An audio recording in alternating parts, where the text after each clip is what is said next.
Hi everyone, and welcome back to the Soldiers of Cinema podcast. I'm Cullen and joined once again by Clark Coffee.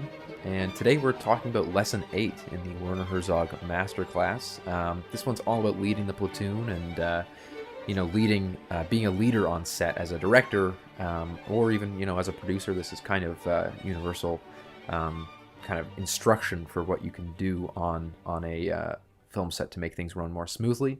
And just to jump right into it, really, I think that, Clark, you and I kind of have, I think you would agree with me when I say this, that a really great, or something that would put you to an advantage on a film set, is to learn really every facet of what goes on. And you and I both, absolutely have experience acting, right? And I think extremely helpful. Yeah, just on a specific level there, like one of the biggest piece of advice I can give to anybody who wants to direct is take a few acting classes. Well, you just learn how to communicate those things so much better. Yeah, absolutely. I think that's great advice. And, Herzog does, mention in this lesson the importance of understanding at least a little bit. I don't think you're working to be an expert in every single aspect of filmmaking. Mm-hmm. I don't know that that's practical, but certainly having a working knowledge of every aspect of filmmaking. And so, getting a chance to, operate your own camera, lighting your own, at some point in your learning process. And certainly working with actors that is such a vital area. And it's one I see especially in directors just starting out, that's likely that's one of the more challenging areas for newer directors. But frankly, I hear stories even from well-established directors with quite a bit of experience that it challenges at all levels. And absolutely,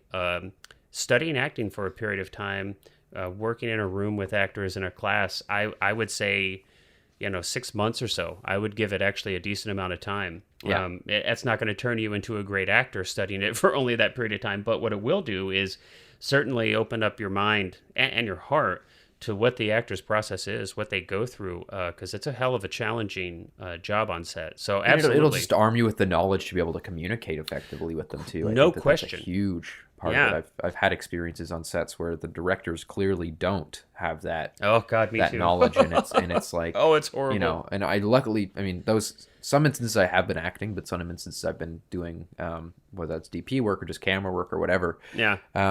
And it's just one of those things where you're kind of standing there like, no, just talk to them. Don't, people just don't know how to, and not to be very frank and not to, put anyone down, but people sometimes just don't know how to direct actors in that way or in a efficient way. Well, it's not automatic. Yeah. I mean, it's none of us are born, with this innate knowledge. And so, I think, and we're going to touch on quite a bit more of this, but being the director on set requires a tremendous amount from someone.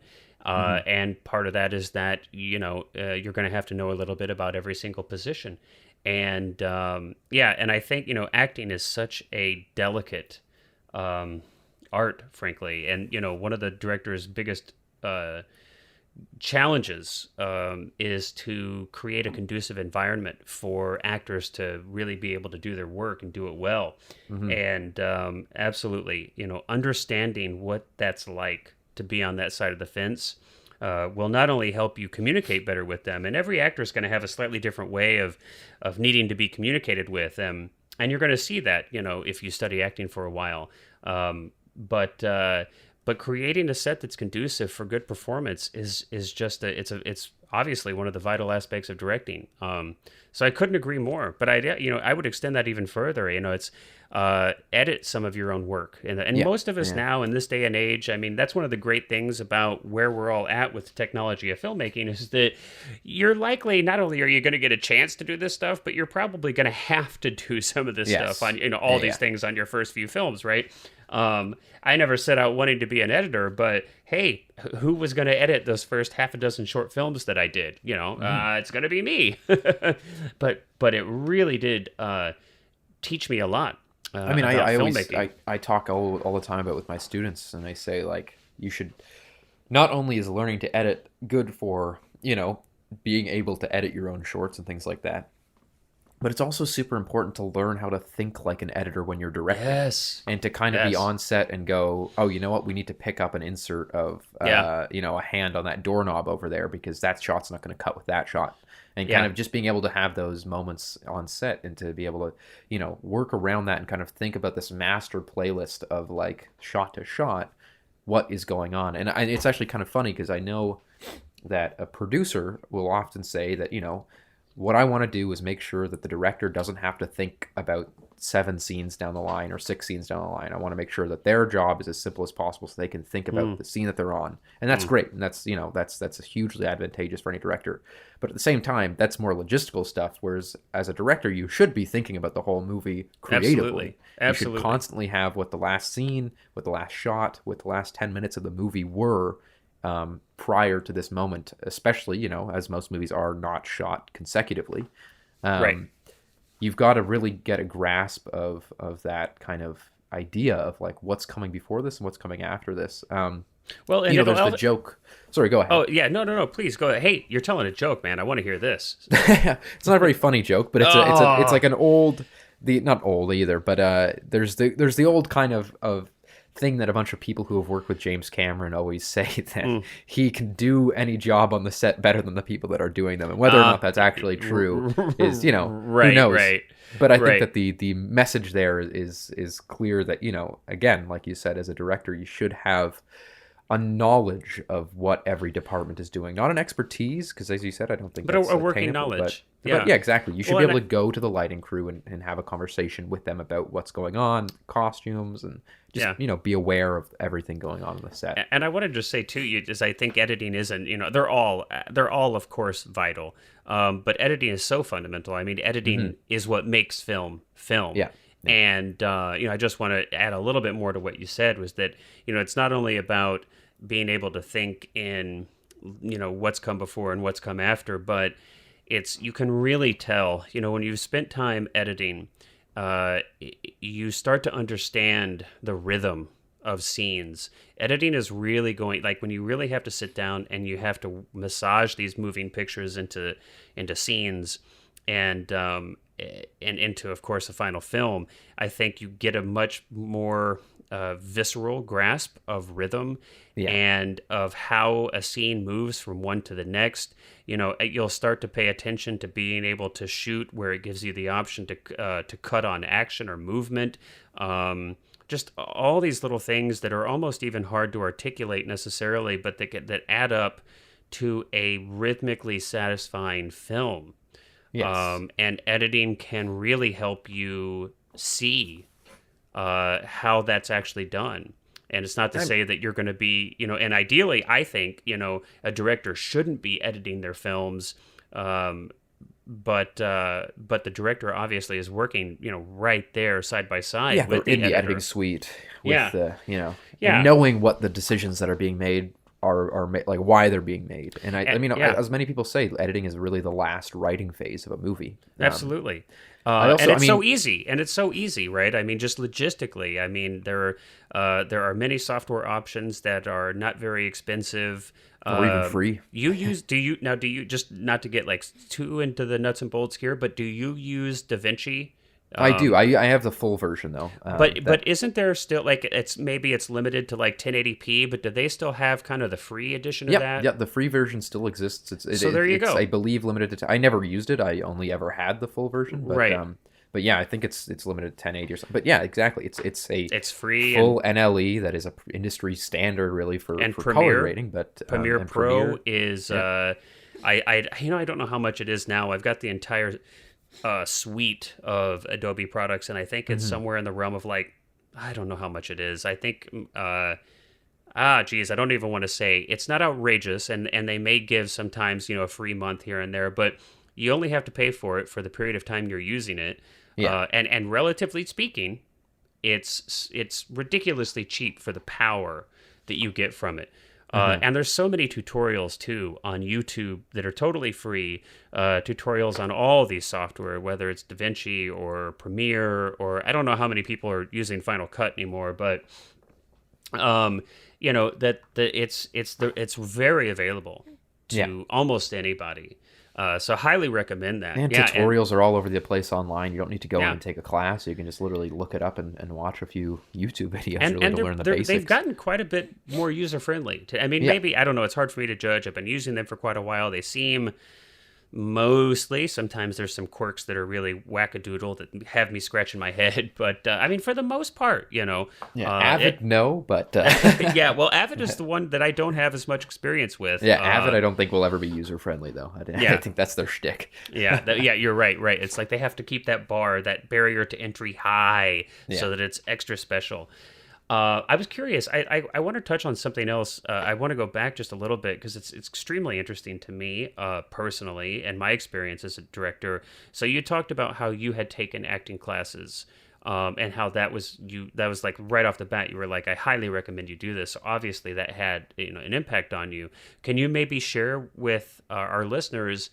Was there anything in particular you remember that kind of stood out? Something that you really were able to take from those classes I and mean, use on set as a director? I think we briefly touched on this before, but I've been doing acting for my whole life, like since I Yeah. was a child, and then I went to a high school with this, that specialization. So I was taking acting classes literally every day for 4 years Oh straight. wow.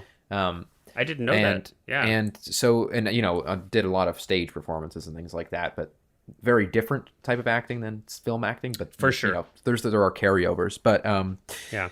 but I think that the biggest takeaway for me was just just that communication of like being able to, if I'm an actor and I'm doing something that the director doesn't particularly like or isn't really feeling the energy of, being able to know that process and go up to an actor and give them notes that an actor would understand or that can take away, rather than just saying, do it Right. more like this. You're able Do it to say, angrier. Be yeah, angrier. exactly. Be You sadder. can say to an actor, you can just have that conversation in the way that makes it easier for an actor to kind of get where you're coming from. Just say like, take it from a place that you're no longer happy with that character or something like that. Or, this is Yeah. very general, of course. You would have more specific notes in a movie, but just being able to have that communication. And it's one of those things that I just notice, and I would never, I'd never cross the line if I wasn't directing something and go, maybe you should tell the actor like this. I just kind of stay silent and judge Yeah. from a distance. Right. But listening to directors who very clearly don't have that acting experience, try and give those notes, and you just kind of think in the back of your head, like, there's a lot more effective ways of getting Yeah. across what they want right now. And I think it's again, it's that it's not even about turning into a really good actor and being a director who can also act out the scenes along your actors. Like, that's not what it's about at No. all. I think to me, it's about the ability to just communicate the ideas, and to understand the process that actors usually go through, And to create those empathize. characters. And I would say, and to empathize with it. Yeah, I want to, yeah. like, I countless times, from my career, earlier career, where I was working with much younger directors, like was in a handful of AFI films, AFI students, their films and things, and brilliant people, fantastic school. But I did notice that it would happen often where they would set up, and this is just not understanding any kind of actor process. They would not allow for any time for the actor to do any work before extraordinarily emotional scenes, right? Or they just so even in scheduling a film to have some kind of understanding of the actor's process. I mean, I can't tell you how many times it would be schedule would be set up where, of course, the last shot of the entire shoot is like this, the most amplified emotional climactic scene for the actor, right? And then there's literally no time to do anything.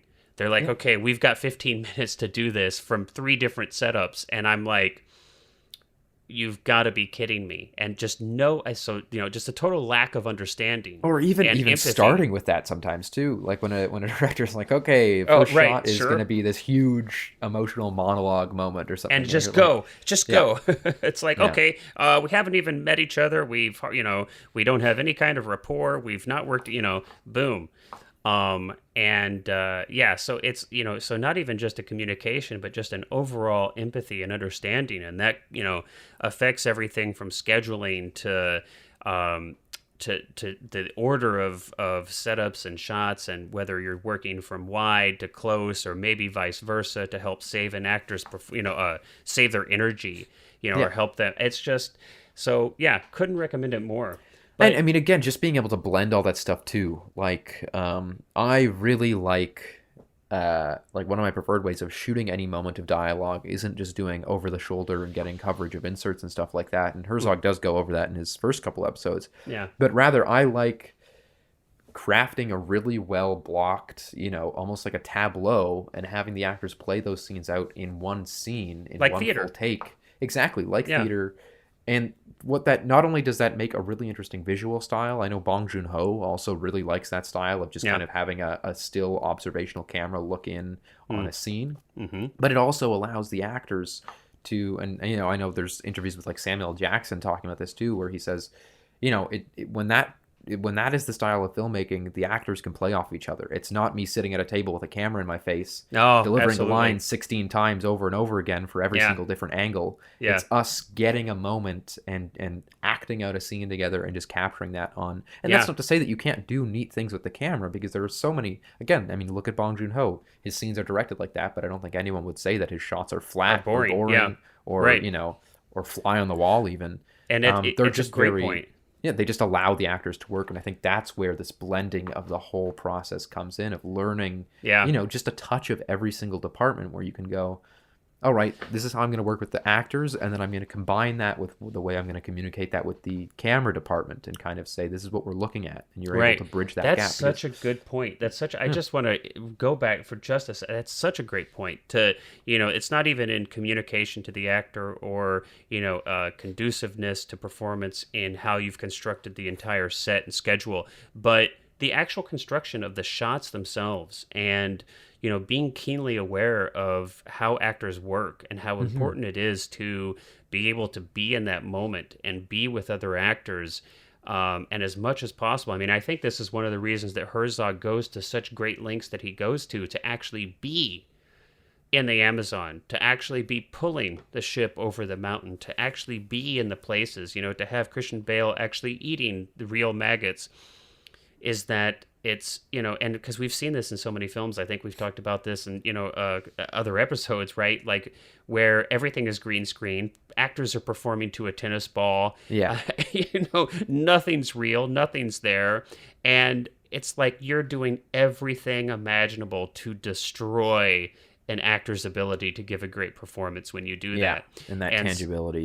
Yeah. And it's, so really, I think until you've been on a stage or been in front of a camera and you're trying to do it yourself, you'll never know exactly what that experience is like. And it's so powerful to have. I would even go so far, I would suggest, it's not, you have theater experience. That's where I started theater. I mean, I would actually, even though there are important differences, I would highly recommend to people who are interested in being filmmakers, being directors, to actually do some work in theater. Yeah. To actually, I started out acting on stage, and it was an important experience, learning to work with an ensemble, with a group of people, to put together a live performance. First of all, it's just wonderfully fun and a great experience, but then I actually moved to actually directing theater performances. And I actually directed theater well before I ever directed film. And it was such a powerful learning experience. And especially and specifically that aspect of working with actors, because there's such a rehearsal process that you don't get generally when you make film. Oh, absolutely. That it's really, really powerful opportunity to hone your craft in communicating and working with actors. Yeah, I always, if I'm ever doing a movie, I always vow for some rehearsal time. For rehearsal time, because it's so vital to me, like just to be able to have the actors flesh. Because again, that's another thing that you kind of learn being an actor, is the amount of times I would be rehearsing scenes over and over again for weeks on end for a stage performance, and then 2.5 weeks in, I'd make some realization about the character or some realization about the scene where it would completely change things for the better.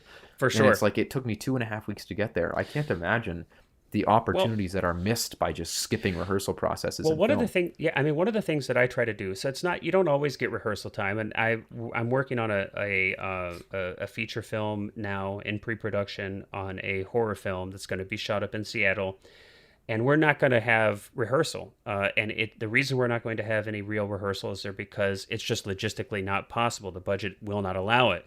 We'll be hiring people, many people from Los Angeles, and we cannot afford to travel them up to Seattle and room and board them and feed them for rehearsal time. It's just not going to happen. So, but one of the things that I found can be extremely useful, especially when you can't have rehearsal time, is to work with, can be remotely, right? Over the phone or via Zoom now, or in person, is to work with each actor and just kind of get it, and start early. Start as early as you can, and kind of be there with them as they go through their homework. I mean, an actor should be, as soon as they're hired and they've got the script, they should be working, right? They're doing their homework.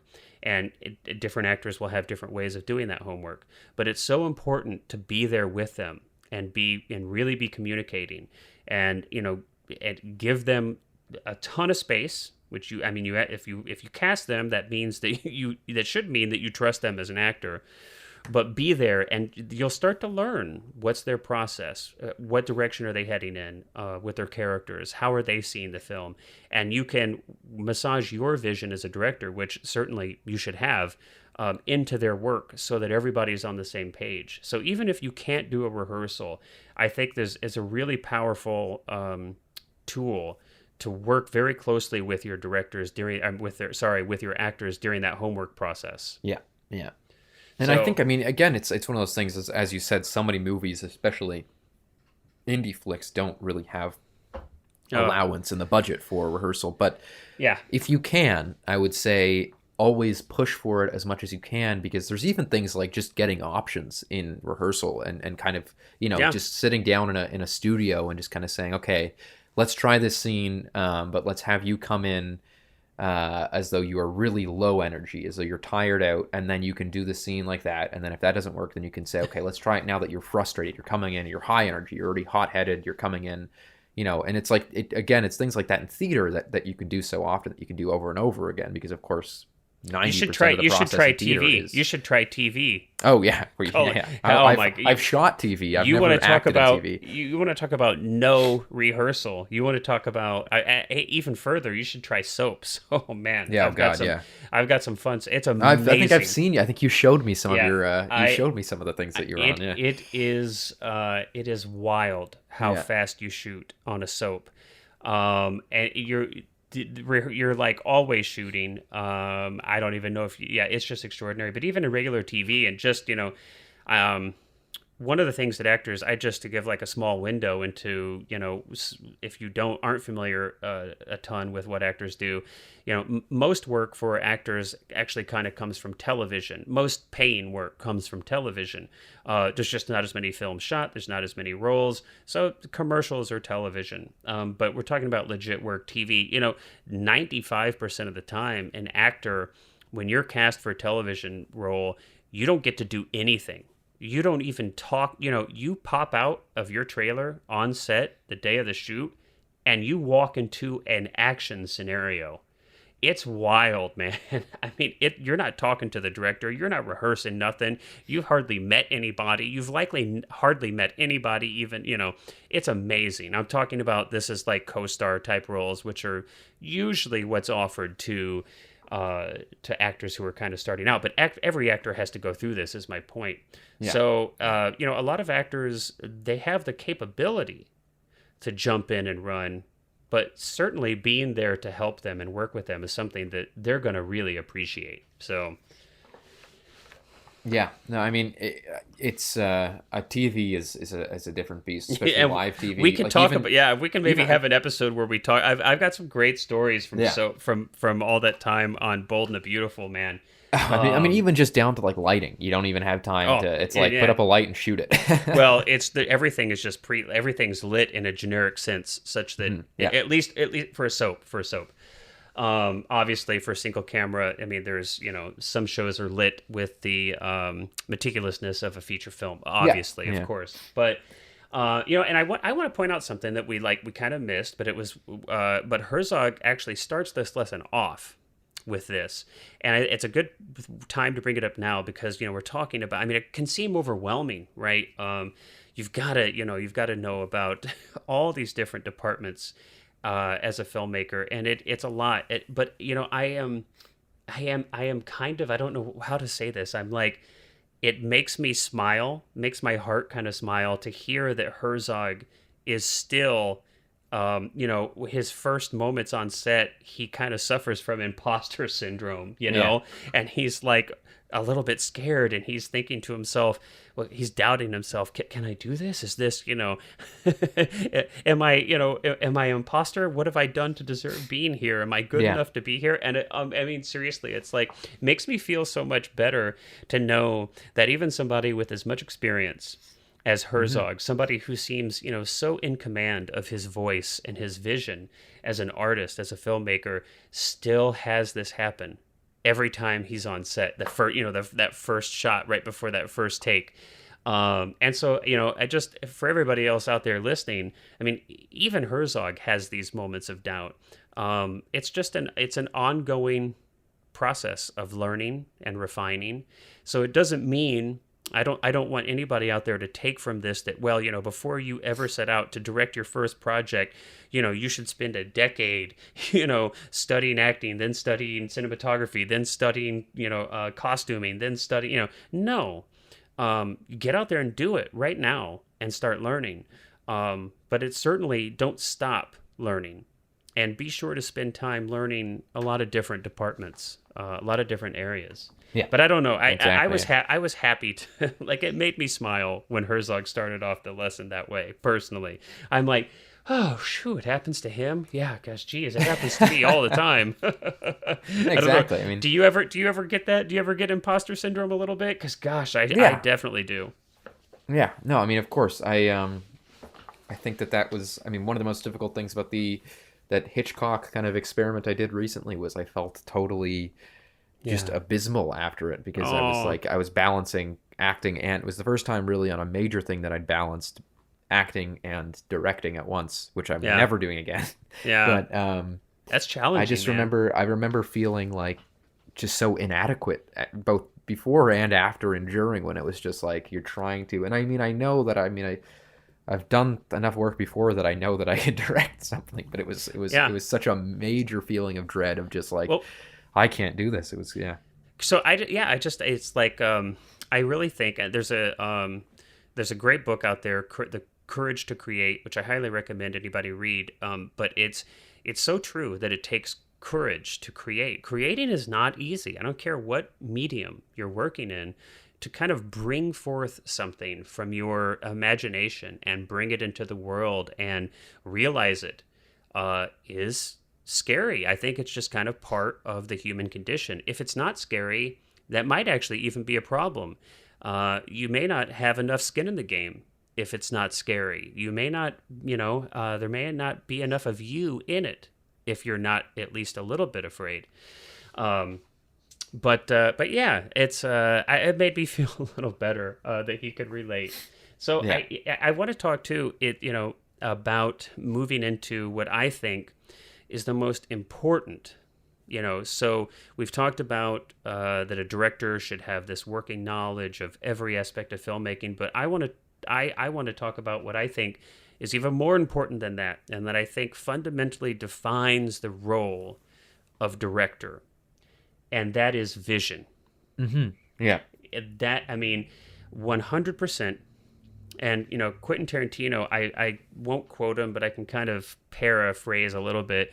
I remembered either reading an interview or watching an interview where he, kind of felt overwhelmed by what we've just talked about here. About, oh my gosh, I don't know how to operate camera. I don't know every lens available. I don't know, oh my gosh, it's overwhelming. What kind of light is this? What kind of light is that? Oh geez, film stock. Right.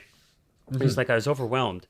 But then he came to some realization. I think maybe like another, more elder director talked to him, and said, hey, your job is to have the vision and to communicate that vision clearly so that everybody, every other department head understands that vision. And that's your number one job. And if you got that down, that's the most important thing. And I do agree. It's great to have this working knowledge of everything, but I've seen countless times directors on set not either they don't have a clear vision or they can't communicate that clear vision. And I mean, that's what you're there to do. That is literally what you're there to do. Yeah, exactly. Yeah.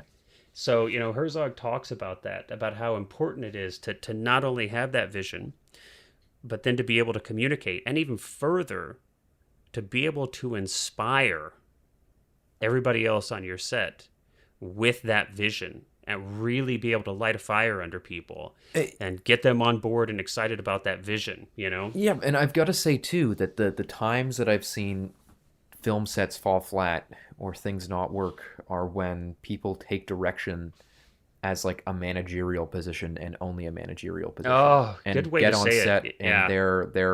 their whole role is, in their eyes, just to kind of sit there and keep the sandcastle up and just kind of look at everyone and go, here's what you have to do, here's what you have to do, but Yeah. offer no, which of course is a part of it, but offer no insight into like the actual creative side, or what is the point of this kind of thing, and 100%. what are we going for right now? I've been there too. And it's heartbreaking because it takes so much energy to pull a set together, to pull a film project together. It's such a gift to be on set with a team of people, to be making film, and then to have somebody there at the top, our leader, who doesn't have a burning passion and a clear vision, is heartbreaking, man. It's why be, you might as well be an accountant, I mean, great, go be some middle manager in some like accounting firm or something if you just want to manage people that way. My goodness, Oh, exactly. That's the thing, is it's like, just either you, a lot of times it's like you have one chance on set to get it and to establish kind of the norms of the set, and as Herzog again goes into like these rituals, and a lot Which I of love, times, by the way. as stressful as it is, if you mess those things up, it can really reverberate through the entire production process. Well, I totally agree. I mean, he even talks about, he goes into this, look, a couple of things real quick. I mean, one, you're not always directing something that you wrote, right? Yeah. Now, my goodness, look, if you wrote it and you're directing it and you don't have a clear vision and you're not passionate about it, then I don't even know what I can say to you. I mean, because you wrote the damn thing. So I'm at a loss though. Too. Yeah, I'm at a loss though for that. I guess I maybe you shouldn't be here doing this then, frankly, if that's the case. Now, but it's not always the case that you've written it, right? A lot of times you get opportunities. For example, I'm going to have an opportunity to direct something coming up in the future here that I did not write. I closely worked on the some of the story and everything like that and feedback and whatnot, but I didn't write it. I didn't originate this story. But in those cases, you've got to find some kind of hook into it for yourself that's personal, or make one. In this particular instance, I was able to have input early enough in the process to put some of myself into that script, and that helped me kind of find a hook in and find a way for me to understand the story that I could really rally around and get passionate about. And I think you've got to be able to do that, and you just have to work at it till you do. I would never go into a project, especially as a director, if I weren't totally passionate about it. But you can create that. You can work to create that passion. Yeah, exactly. I mean, I don't know about you too, but and maybe this is a bit of an aside, but I actually prefer directing things that I haven't written. Okay. Weirdly enough, I find that. Can you share Can you share a little bit about what? I'm just curious, just personally. Nobody's listening. Don't worry. No, I think that I think that the best thing that you can do for yourself as a director or filmmaker in general, whether you're writing and not directing, or whether you're doing both, or whether you're just directing, is get as many eyes on the thing as possible and get as much feedback as you can from other people, Mm-hmm. because you're basically exponentially increasing the likelihood that it's going to work with the general audience Mm. by going from even just one person working on a story to two people.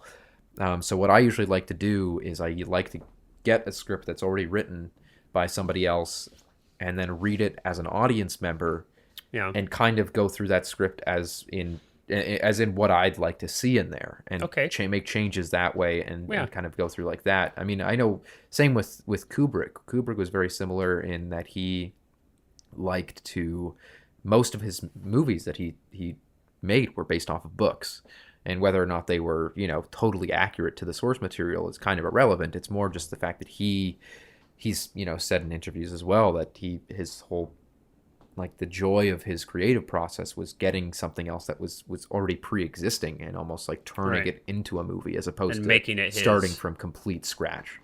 Well, Um, and there's like, there's, for every director out there, there's a different way to work, and Exactly, I actually tend to like what you just described as well. I think it's just because I'm not a great writer, or at least I'm not. One of my greatest challenges is creating a script from scratch. yeah. It's still very much a challenge for me. It's something I'm working on.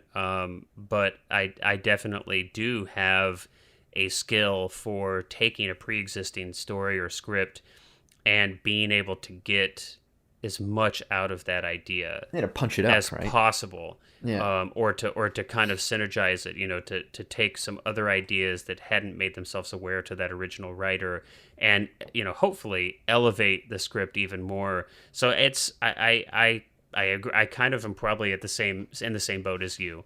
That's my preferred way to work now.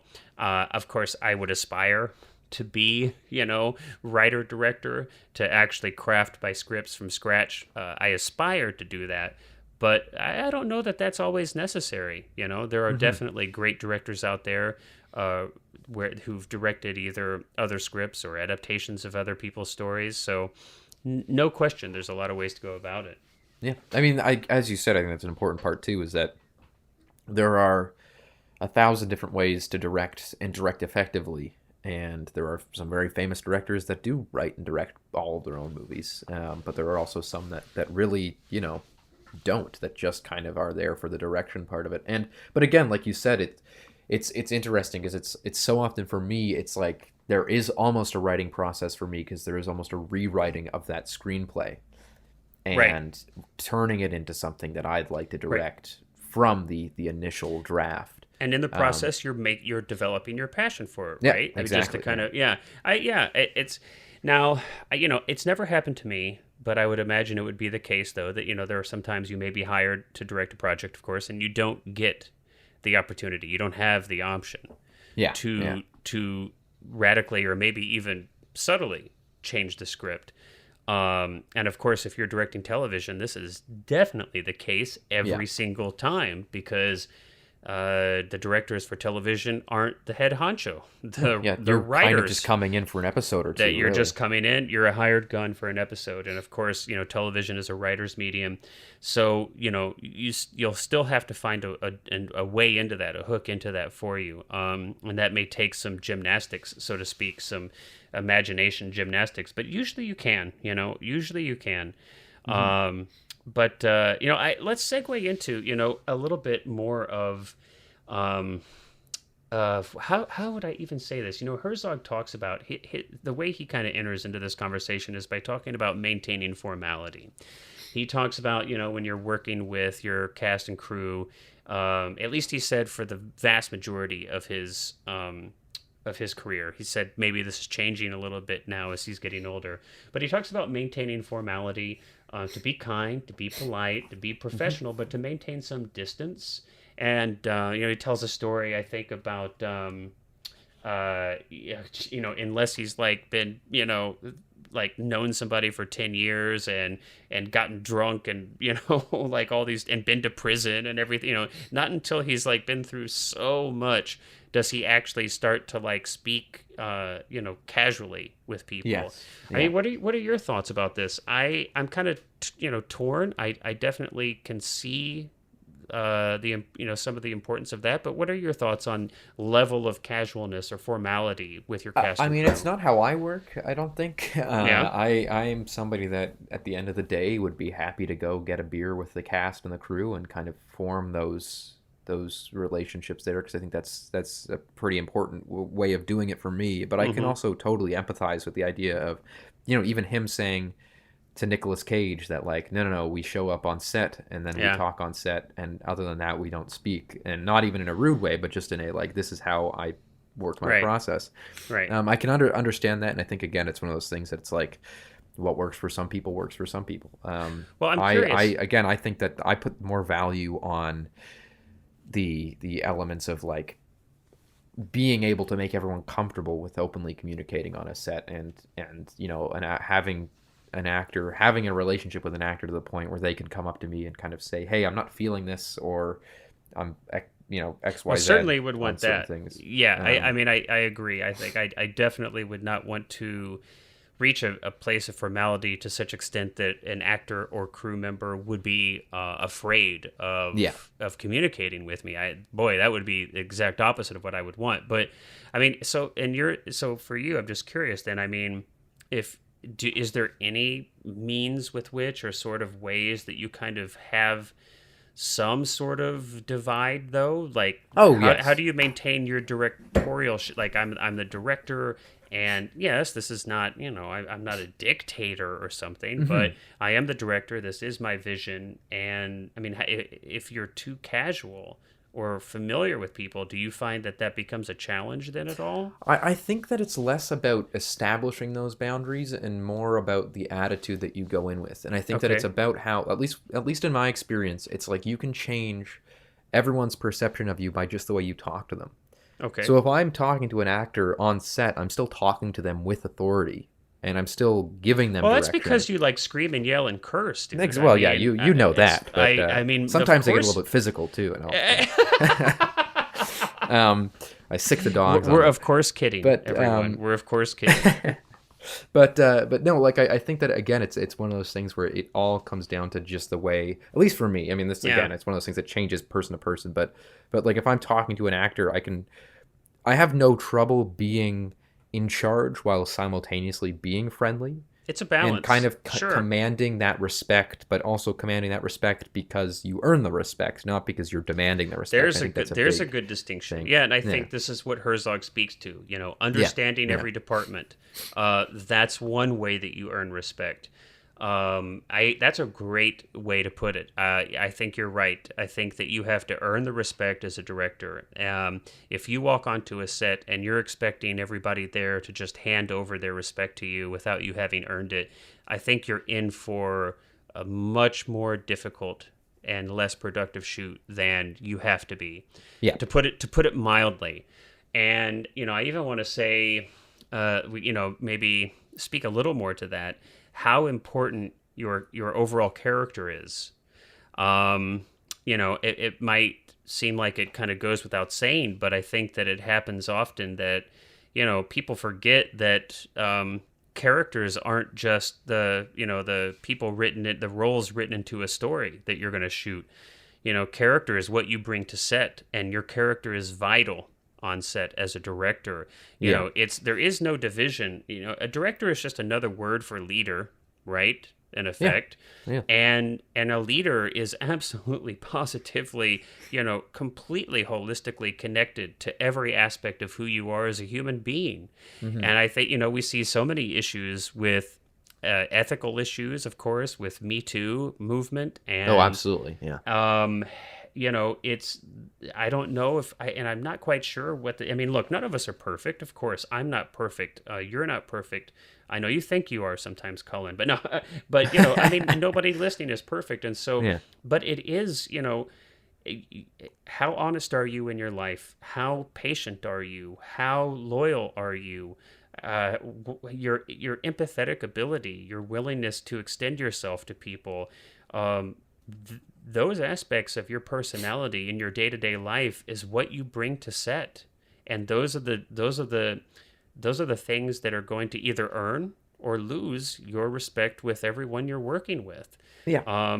Yes, you're making a film, but this is like somehow not separate from life or anything. I mean, being a leader absolutely involves a high level of integrity, and that's not separate from your day to day life. So I think we've seen a lot of issues where people with very suspect ethics get into some really serious problems Yeah.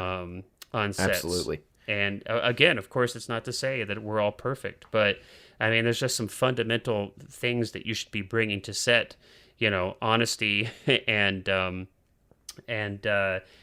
this is a work environment. This isn't a pickup bar, or something like that. Yeah. No, that stuff is way out But of you line. see it. I've seen it. Oh, I mean, totally. and disrespect for all kinds of things. I've seen really nasty sexist behavior. And I mean, I'm sure you do too. I have no tolerance for that kind of stuff. Like and there shouldn't be. There shouldn't be, because it doesn't, and I've heard some people say, "Oh my gosh, look, if you get too PC or this or that, you're gonna totally take away you're gonna make it impossible for people to be creative."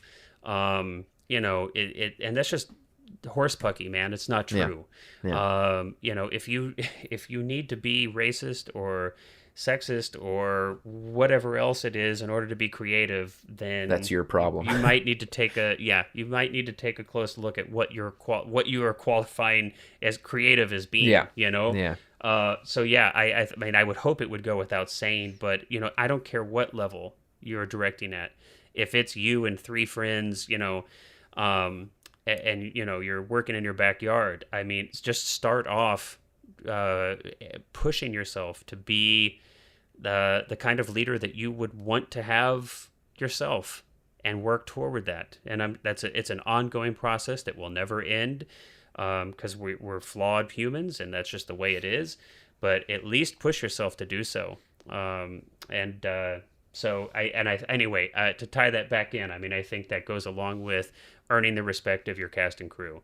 And there's one conversation that I'll usually have with everyone on set, cast and crew, and that's just more that, I have no problem with being friendly. I have no problem with having casual conversations and having fun. Yeah. But at the end of the day, I'm here to help you do your job, and you're here to help me do mine. And I just that's my expectation, is that at the end of the day, that jobs are done to the degree that we're expected to do our jobs. And the way that that we can have fun, but if that fun starts impeding on anything, or if there becomes such a relaxed attitude that it's getting in the way of work, then we'll have another conversation. And normally I've never had really many issues. Exactly. And Herzog speaks to this. And how do you avoid that? I mean, it's by doing, right? Yeah. Set the example by doing. He gives some examples of being the first, to never ask some extreme somebody. Examples. Some extreme examples. Like, I don't know that I might feel a little uncomfortable about walking into a minefield myself, but it makes a good analogy, right? A metaphorical minefield. But yeah, of course, in grand Herzog style, he's got one of these great examples, of like... Well, I mean... That's another way of commanding commanding respect too. Is Absolutely. Is I've had points where I've been on sets where it's like, and I think that as a director you should be the first in line to do, and exactly like you said, you're the first to show up. There was one case where we had fake blood on the ground. There was some fake blood outside on the ground, and we were like, well, we need to make it look like a body has been dragged through this blood. And I said, all right, somebody drag me through it. So I don't care if I get my clothes dirty. Do we have some B-roll? Do we have some B-roll of that? No, unfortunately, I wish we did. But again, it was one of those funny things where I was just kind of like, I'm not going to get somebody else to drag themselves through it. I don't care if my clothes get fake blood on them. So I just kind of lied down on the ground and got them to drag me through it. And I was like, there we go. And it doesn't even have to be on such grand or physical, but just, being the first to show up, being the last to leave, to behave on set the way you expect other people to behave is so important. I mean, as the director, you are setting the tone for that entire set. and it's you can't ignore it, you can't skate by it. You are absolutely, as the director, going to set the entire tone for how people are behaving on that set. And I mean, I guess that's why it's so important to bring the absolute best of who you are onto set every day, because as the leader, guess what? This is the job that you've asked for, and that's a big part of it. And so if you're not present, if you're showing up late, if you're not well rested and, goofing off, guess what other people are going to be doing? They're gonna live only up to the example that you're gonna set 9 times out of 10, in my experience. So Yeah. And I think, I mean, just to perhaps wrap up in these last few minutes, yeah, I think that all comes down to also, with vision and all that, and preparation and getting everyone to do their jobs, is to do the doable. And Herzog talks about that great anecdote about trying to get ants to, freezing ants. Yeah, exactly. To go one temperature, you go 1 degree above this temperature, Right. they die. You go 1 degree below, they get so like lethargic that they don't Right. move. Yeah. And then just canceling that idea, because it's like, I'm not going to sit here all day and make my crew wait for these ants to do something that they may never do. It's a good point. And even right. and especially, it's like, we often think of Herzog. I love how he goes out of his way to point out, no, look, I accept no for an answer. He's Yes, like, people yeah. think I don't accept no for an answer. I definitely accept no for an answer. Of course, yeah. And that flexibility is so important, and to have some sense of, okay, we need to redesign this. This is not doable. This may not be safe for my actors. It's clearly vital to have some sense of that. And I even would, to another aspect of this flexibility of doing the doable is to take opportunities, the unexpected, the catastrophes that, they talk about. Make catastrophes part of your story in this lesson. I mean, there could be, as long as it's safe for everybody there, of course, catastrophe can mean many different things. It doesn't have to be a flood like the, example that Herzog gives from McGarry. But to just have that flexibility, to take advantage of what's happening, and that can be that could be a small thing, like an actor has an accident on during a scene, but that brings forth some really extraordinary behavior, or really livens up that scene, or to something substantial, like your set is flooded, and holy crap. You can either run away from that, or you can incorporate that into the story and get some amazing footage. So absolutely, those are important. And he ends. This is a funny one, not a funny one, but it's an interesting ending on this lesson. Herzog talks about fortifying yourself. Right? We've talked about. I mean, it sounds like, and it is, that you're asking a lot of yourself when you're putting yourself in the position of a director. It is a big role. Yeah. And I think if you're taking it seriously, you are asking a lot of yourself. And I love that he ends this lesson talking about, well, how do you fortify yourself? And he says, he uses language like, I fortify myself with philosophy, or find refuge in poetry, anchors of safety. I love this language that he uses. And I think that it speaks to, my kind of interpretation of it is how it speaks to how holistically intrinsic every aspect of your humanity is involved in being a director. How grounded you are, how, all like the way you see life, your philosophies of understanding the world around you. When you're a director, it brings forth everything from who you are. You should be bringing everything that you've got. And so to me, like, working on being a better director is every single day. It's not just when I'm on set, right? Every day in my life, if I'm like working with a crew to build a fence in my backyard, I'm like, trying to learn how to be a better leader. Yes. I don't know. You know what I mean? Just I think that it's, and it I think infuses this is in every single kind of facet of your life. And so down to like, what's the caliber of literature that you're reading? What's what kind of work are you doing on yourself to exercise your empathetic muscles, to expand your understanding of other people around you and of yourself, certainly. And that to me is, it's in part overwhelming, but it's also extraordinarily challenging in a really wonderful way. So that's my take home from that. I thought it was an extraordinary ending to that lesson. Yes. Yeah. Totally. Well, there we go. I think on that note, we'll wrap it up. Well, Cullen, as always, man, thank you so much for a wonderful conversation. I hope that our audience enjoyed it as much as I have. And I look forward to next week's episode, where we are going to discuss Lesson 9 of Herzog's Masterclass, Set Rules. So until then, everybody, have a wonderful week. We will see you soon. Yep. See you guys then.